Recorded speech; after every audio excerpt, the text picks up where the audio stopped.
Olá, amigos, tudo bem?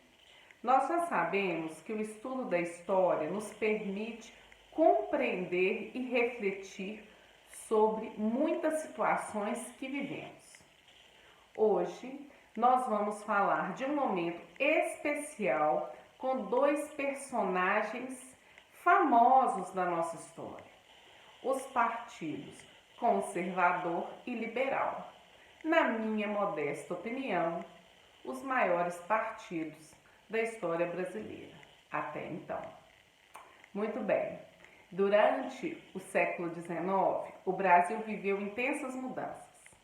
A proclamação da independência, um período de monarquia e, por fim, a proclamação da República no final daquele século.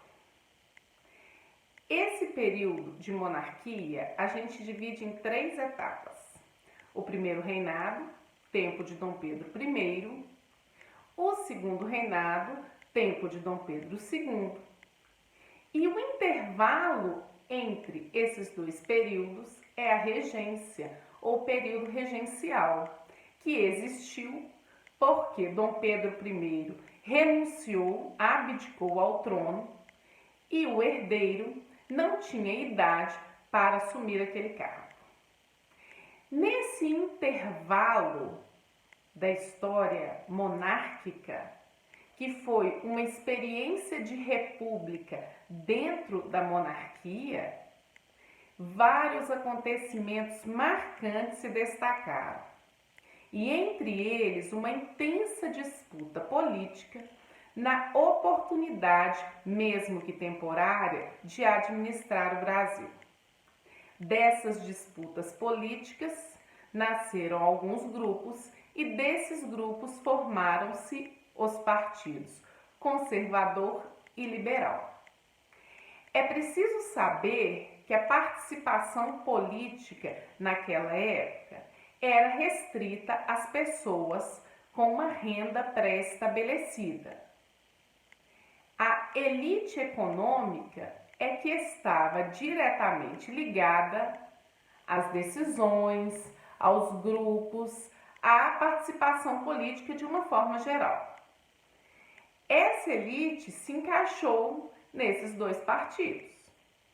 O Partido Conservador, como o próprio nome já diz, era mais voltado para a manutenção do poder sem grandes mudanças.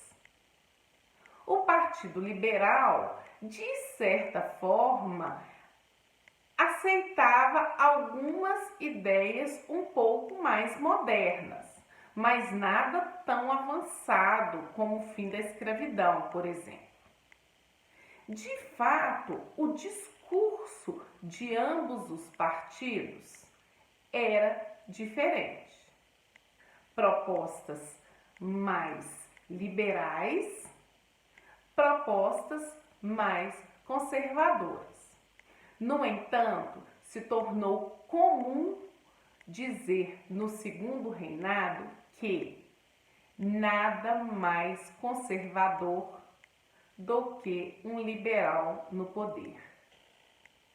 Essa frase, repetida por várias pessoas e em formatos diferentes, deixava ali uma mensagem clara.